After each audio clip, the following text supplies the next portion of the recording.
piece that connects kind of on the top here. And all it is an oxygen line that connects to the ventilator, and this connects to the patient circuit.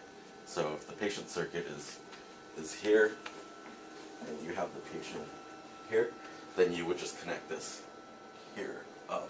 So it's basically kind of separated from the actual ventilator. This is right here. So all it is on the software is when you hit this button, all it does is it starts putting out flow from here to give the medication.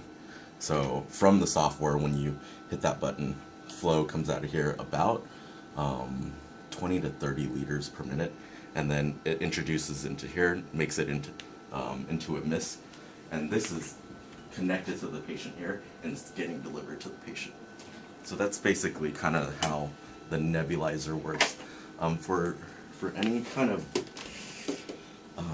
like specifications, it's there's software specifications on here. So basically, within the actual configuration, you'll have basically your nebulizer, and this was where you can change the time. So you can make it last for 15 minutes. You can make it last for 30 minutes. So this is where you can manipulate the time, and then you can change the time intervals as well. Other than that, the nebulizer is going to be active only when you hit the nebulizer button, and then if you want to turn it off, you just hit the nebulizer again, and it turns off. So basically, it's basically all software. All it's telling the ventilator to do is have an output of like 30 liters per minute to initiate the medication here. So I'm not sure, like, I know you're looking for like specs and document wise. Would you need something more of like the mechanical side or more of like the software side, like the actual like specs for like what we designed in the software? Well, I should ask them first, but Okay. I think it seems like what they need is the specification of this. Oh, this. Okay. Yeah, the nebulizer itself, Yeah. and how to apply it. I mean, you already show how the instruction how to use it. Yeah. And probably it would be great if we have like manual like CO2 does. Yeah. The thing is with these, there's really, even in the clinical world, what you're gonna get. This is your full packaging right here. So, and I can show you this packaging is so simple where you have your oxygen line, you have your nebulizer, and then you have your T-piece and you have your mouthpiece. So with this package, you can use it for multiple types of patients. You can use it for single-use patients with mouthpiece. You can put it on a ventilator with a circuit. With this, and this is pretty standard for like a nebulizer packaging. This is a lot of times what you're gonna get with it. It's gonna list the small volume nebulizer with mouthpiece, flex tubing, which is this piece. So it's basically just gonna list exactly what comes in the packaging.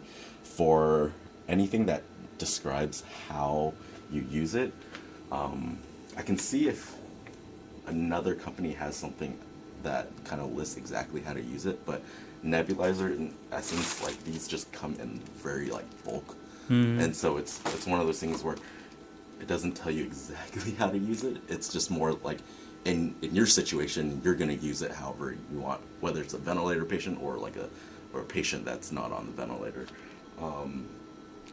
So no matter what manufacturer made it, it's pretty much the same procedure. Yeah, same. exactly. Because there's multiple manufacturers making it, there's a certain respiratory like gold standard guideline that you abide by, and I can send you that. It's basically how you give but it's more on like the clinical side of things. So it's I think tell so. You, so I don't know if that will be of help. I can pull it up for you. I think I have it saved on my hard drive. But with that, it's basically like you're gonna use this as like the best clinical practice guidelines, and that's it. In my experience, there's never been anything where you pull out of this and it tells you how to use it. To be honest, it doesn't. It's not like the the end-tidal CO2 where it's like step by step, plug this in, do this and do that.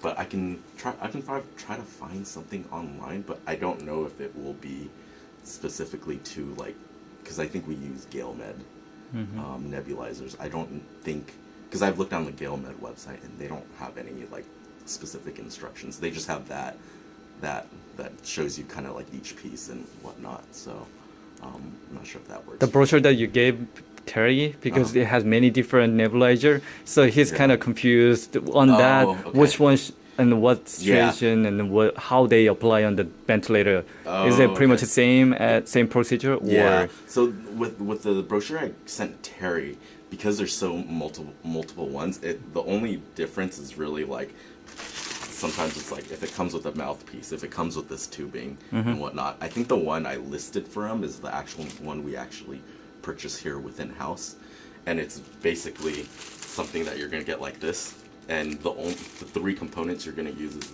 the small volume nebulizer, the T-piece, and the O2 tubing, and that alone are the three things that you need for the inspiration. You don't need this tubing, you don't need the mouthpiece because it's not tied to a patient. So we don't need to explain every single nebulizer, just basic one. Oh, okay. So just simply how to apply on the ventilator. Oh, okay. That's the thing that they're looking for, I guess. Easy. So to apply this on the ventilator, you only need the three components. So all you need is a small volume nebulizer, which typically looks like this, a T-piece, which connects right on top of the small volume nebulizer, and then O2 tubing, and that connects directly under the small volume nebulizer. Before you place it on the patient, you would put the medication in on top. It's about 3 milliliters of medication that you're going to give the patient. The other end of the oxygen tubing, you're going to connect to the inspiration in the little nozzle there for the output. Once you connect that, then you can connect this to the patient. And this will go basically wherever your hospital determines where they want the actual medication in the circuit. After that, once you apply it there, then you're able to hit the nebulizer button, and then that will actually start dispensing the medication to the patient.